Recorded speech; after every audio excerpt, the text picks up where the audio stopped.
Hi everyone, my name is Leanne, and today I'm going to be telling you all about my thoughts on the books shortlisted for the Women's Prize for Fiction 2019. Now, I have all but one of the books here. One I don't have because I listened to it on audiobook, but this is the first time that I have ever read the entire shortlist for a prize. And it was such a wonderful reading experience being able to compare these books and think about them in quite a unique, critical way. One of my massive career ambitions is that I would love to judge the Women's Prize, but need to get a career first. While in many ways talking about these books are mini book reviews, I think it's particularly interesting to think about these books in relation to what the Women's Prize is meant to be and the sort of judging criteria that is set. So I think the Women's Prize is meant to have the winning book is meant to encompass originality, accessibility, and excellency. So as I talk about these books and whether I think they will win or they should win or I would like them to win, and I think they are all very different things, I am going to be bearing those three factors in mind. I'm going to talk about these books in alphabetical order by author surname because I think that's just the most fair way to do it, which means I am starting with The Silence of the Girls by Pat Barker. So I think the elevator pitch for this book has basically been like the Trojan War from the perspective of a woman. I don't think that's exactly what this book is. This book is the story of Achilles, but much of that story is told through the eyes of Briseis, who is essentially, she's a slave to Achilles, and there is a lot of sexual violence in this book, so be prepared for that if you want to read it. I really, really enjoyed this book. I genuinely really liked it, but I don't think it fulfilled what it set out to do. I don't really think this book gives voice to the women. And the book essentially ends with Briseis, who I don't know if I'm saying her name correctly. It basically ends with her being like, okay, now my story can begin. And when she says that, I'm a bit like, go on then. I kind of wanted that to be maybe the halfway point of this novel. And I think if Pat Barker wanted to write a novel about Achilles and about a lot of toxic masculinity, she could have just written that book. It didn't need to be this feminist twist. I think the perspective in this novel just felt slightly disjointed. But when she is analysing this sense of masculinity through these characters, it's superbly done. And if you've read any of Pat Barker's work before, then, she's always done that fantastically. And I think her analysis of toxic masculinity during the Trojan War is entirely still applicable to a contemporary society. There's a lot of North of England dialect in this book that I thought was a really nice touch. I found this book really, really readable, and as I said, I really enjoyed it. In terms of looking at it against that kind of judging criteria, I don't think it's particularly original. I do think it's very accessible, and I'm going to talk about that in relation to another book on the shortlist, Circe, because I think you do quite naturally compare the two of them.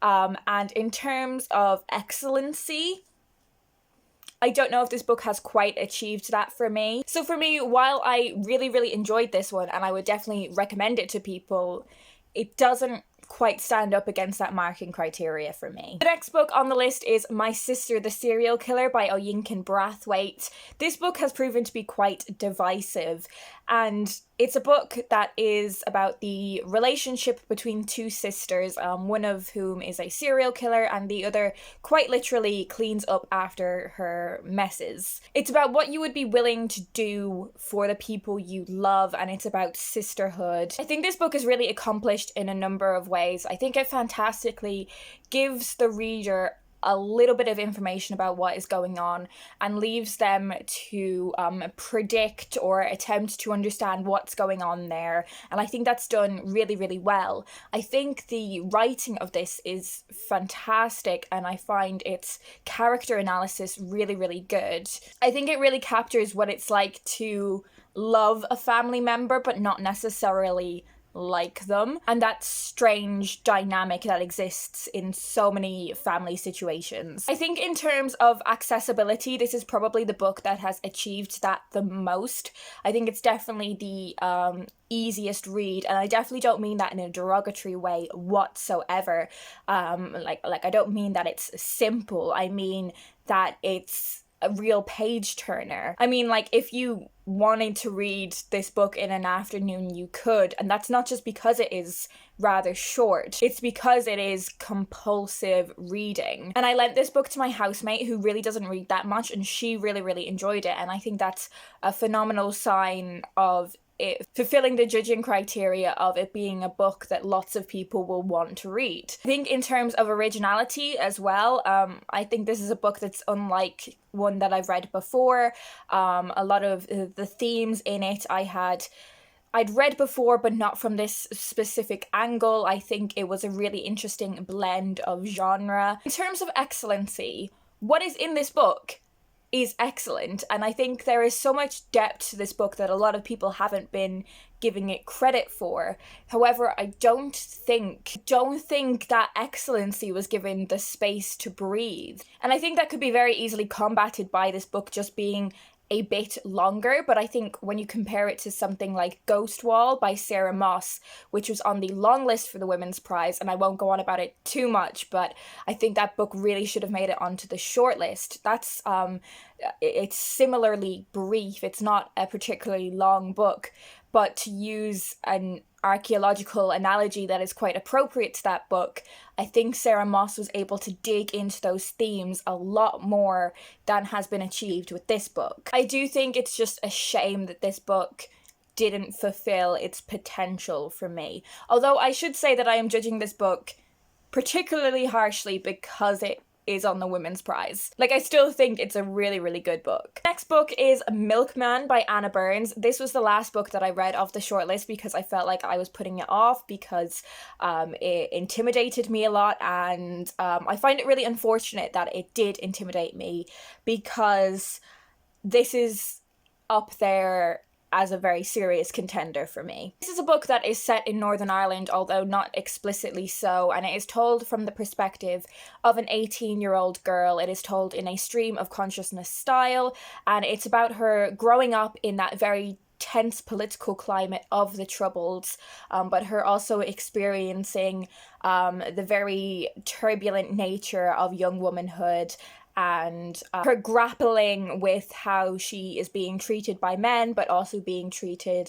by the very fraught society around her. One thing that has been mentioned about this book is that it feels like it's quite a dystopian novel, which was really interesting for me because I really didn't feel like it was a dystopian novel at all. I don't know if it's because I knew that it wasn't going into it, whereas potentially some people read it without the full context of knowing it was about Northern Ireland, whereas I went into it knowing that. But also, I think a factor would be that I know a lot about that situation. So even if you were aware that's about Northern Ireland and the Troubles, but you didn't know a lot about that topic, it might have more of a dystopian feel to it. But this felt very real for me. I find it quite annoying how people have deemed this book to be difficult. And I do think that comes with the territory of this book winning the Man Booker Prize last year.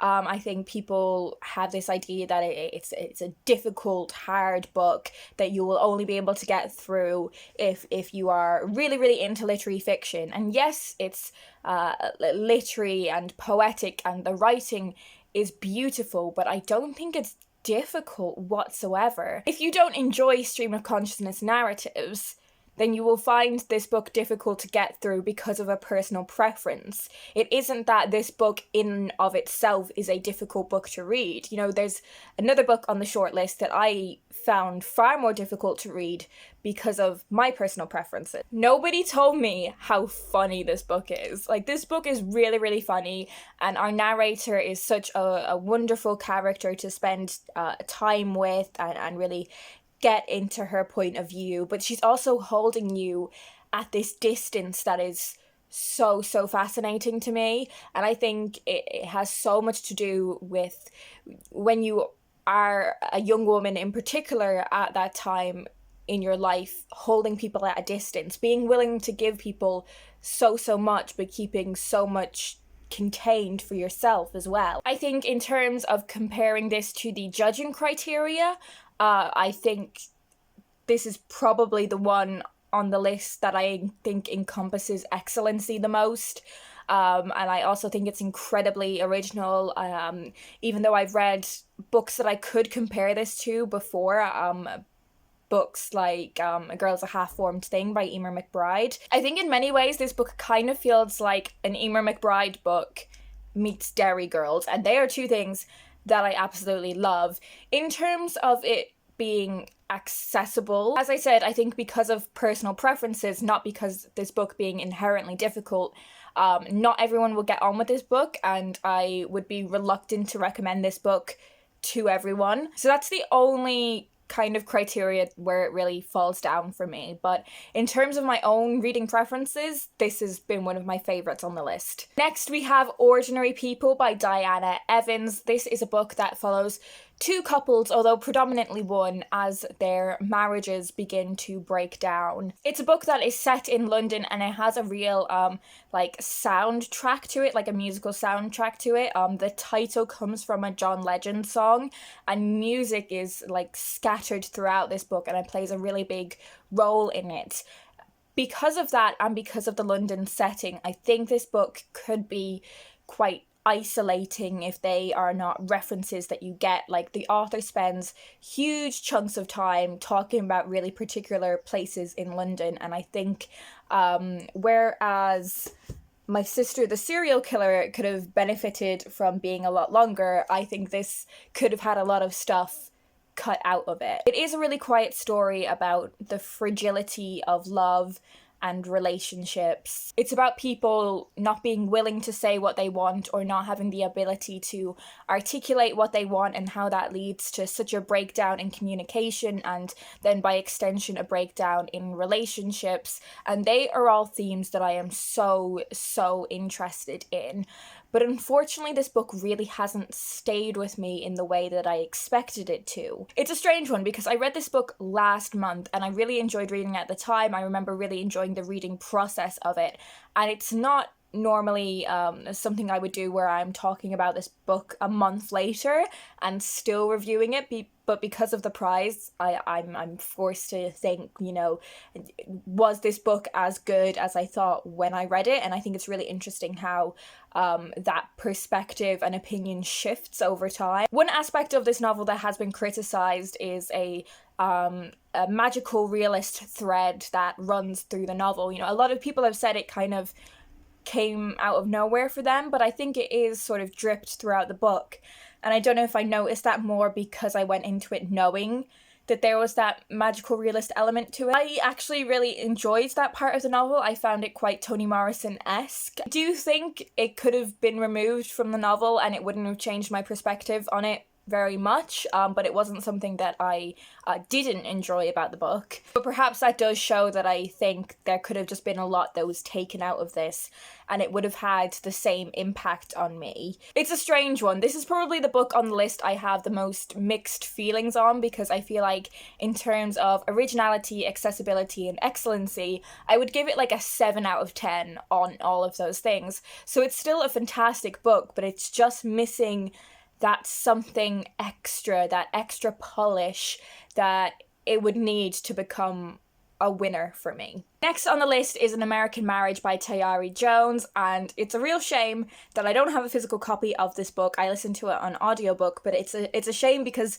this is my favourite book on the list. This is the book that I would like to win, and it's also the book that I think is most likely to win. So this book predominantly focuses on the relationship between Celestial and Roy, and later on there is another third perspective added in as another person becomes involved in that relationship, and a lot of people have criticized that third perspective, but I think that third perspective becomes relevant because he becomes part of that relationship. This book is set in the South of America, and it's about the justice system and how Black men are unfairly treated within that justice system. Celestial and Roy are a newly married couple, and their relationship is thrown into turmoil because Roy is accused of having raped a woman in her hotel room, and we as the reader have no doubt that Roy is innocent, and Celestial has no doubt that he's innocent. Like, he couldn't have committed this crime. And I think that was handled so fantastically and so delicately when it's such a complex issue, how you handled that bit of the plot. And I think the author did a fantastic job of not depicting the woman who has accused Roy as like a villain. This woman was definitely attacked, and she fully believes that it was Roy that did it. The villain of the piece is a racially prejudiced American justice system, not the woman who was attacked. I just thought that was handled really, really well, and the fact that we have no doubts about Roy's innocence, it was all just handled fantastically, and I think that's a testament to this book's excellency. Much of the novel is told through letters exchanged predominantly between Celestial and Roy, and I love that method of storytelling because in and of itself it is so layered. You know, there's what the character is saying, but you're also thinking about them deciding what to include in these letters. There are two levels to such deliberate craft when it comes to including letters in a novel. I think this novel depicts such a difficult situation from so many different perspectives incredibly well. As you switch between these perspectives, you find yourself empathizing with each different character. You know, when you are hearing from Celestial's perspective, you're like, yeah, I completely get what she's saying. Like, I completely agree with her. But then when you see it from Roy's perspective, you're like, actually, what she said here isn't actually all that fair. There's so much incredible writing in this book, and there's a lot of really powerful symbolism. And if you've read the book, I'm particularly thinking about the tree towards the end of the book. You can take that as complete face value, or you can read a bit more into the symbolism of it. And I think that's a brilliant factor in how this book is incredibly accessible. So it's accessible to people who don't want to read into that symbolism too much, and it's accessible for the people who do. It's giving both of those kinds of readers something really satisfying. And I think this book is one that I would recommend to people who like to read a lot about like race dynamics, but also I would recommend it to people who really enjoy reading contemporary women's fiction. This is the book I would feel most confident in recommending to the widest range of people. So I think, as I've said, it really has that excellency to it. It's really, really accessible, and this is a story that I've never read before. I have never read a story about the American criminal justice system from this kind of perspective before. There's just nothing negative to say about this book, in my opinion. Like, I think it is the book off the list that you could get the judges to sit down and talk about, and everyone would be like, yes, this book is fantastic. I think it's the book that people are most likely going to be able to agree that it's just good. Whereas with the rest of these books, I can definitely imagine situations where there would be one or more person in a group being like, no, I didn't really like this one. And in the case of the final book on the shortlist, Madeline Miller's Circe, I would be that one person. Okay, so I think this book is fantastic. I think it is totally ticking the excellency box. The writing in it is poetic and it's beautiful. The characters are crafted fantastically. You really get a sense of who Circe is, and I think when you compare it to The Silence of the Girls by Pat Barker, you don't really get a huge amount of understanding of who Briseis is, whereas with Circe you definitely do. And obviously these two are quite a natural pairing to compare because they are both Greek mythology retellings. All I've really heard people say about this book when they are giving it an elevator pitch is it's the story of Circe, but from like a feminist perspective, and that doesn't really tell me anything as someone who doesn't know that much about Greek mythology. So what this book is actually about is about a young woman who has been shunned by society. It is a fantasy book. She discovers powers of witchcraft, and it's about her understanding her relationships with others and her relationship with womanhood and motherhood. And it's a book about a woman standing up for herself in a man's world. So that's, ticking so many boxes for me. That all sounds like stuff I would really, really enjoy. Unfortunately, I felt like this book crammed far too much plot into it. Because I don't have that familiarity with Greek mythology, I really struggled to follow what was going on. From my understanding, Circe is a character that appears in a lot of Greek mythology but has never really been given a full fleshed out narrative of her own, and that's the purpose of this book. But because she pops up in a lot of different stories, the other characters and plots from those stories are popping up in this novel, and it just felt like too much for me to keep up with. There were too many names and too many little side plots for me to follow, and I think that's why I really preferred The Silence of the Girls, because it was focused in on a few characters and one main plot line, so I didn't feel like I was reading something that I didn't understand. So for that reason, I found this book really rather inaccessible and quite difficult, because it's just not to my personal tastes. I struggle with books that are really, really plot heavy.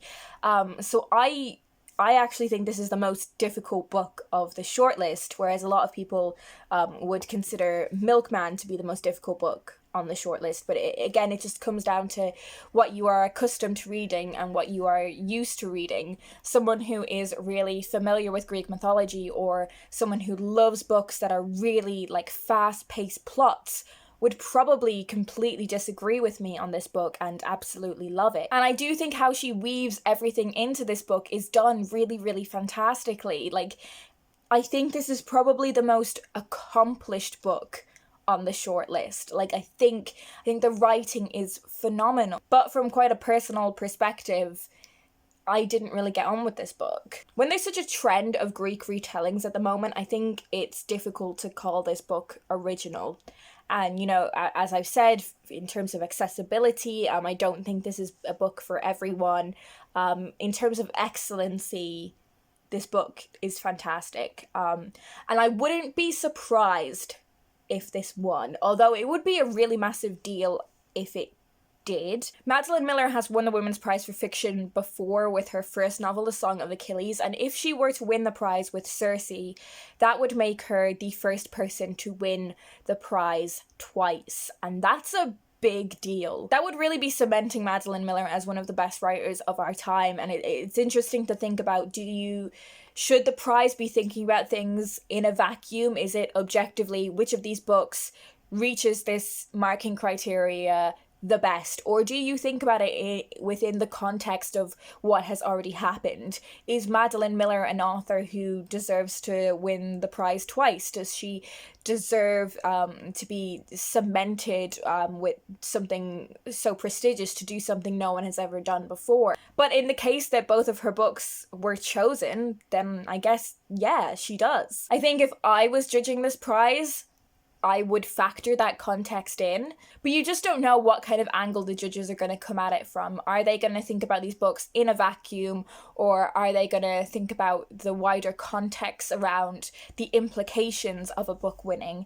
And I think that's a conversation that's also quite applicable when you're talking about Milkman. So Milkman has already won the Man Booker Prize. It has already had a huge amount of attention, and I don't think it needs any more promotion that a prize would grant a book. I think everyone who's interested in reading Milkman has already heard about it, and I don't think this book needs any more elevation than it's already had. Even though this was my second favourite book on the shortlist, and objectively I think it is a book that would deserve to win, I think I would rather see something like My Sister the Serial Killer win, even though it was a book that I enjoyed far less.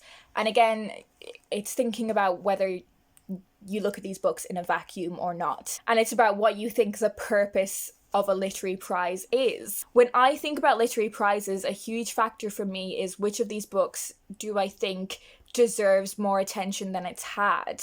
And I think that's definitely applicable to how I feel about An American Marriage. I think a lot of people have really slept on this book, and I think a lot of people who aren't engaged with the Women's Prize haven't really noticed it. And I think it just deserves so much more attention than it's had. My prediction for who I think is going to win is either An American Marriage or Circe. I think they are the two books that are most likely to win, and the one I would like to see win is An American Marriage. If you've been following the Women's Prize, I would love you to leave me a comment down below and we can have a little chat about what your thoughts are.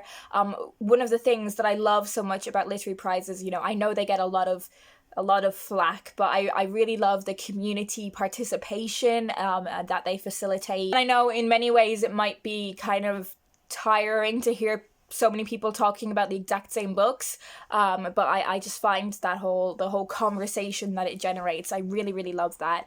But yeah, if you have any thoughts on these books, do leave me a comment down below. The winner is announced on the 3rd of June, I believe, so it will be really interesting to see who wins it. I hope you guys are having a brilliant week, and I will talk to you in my next video.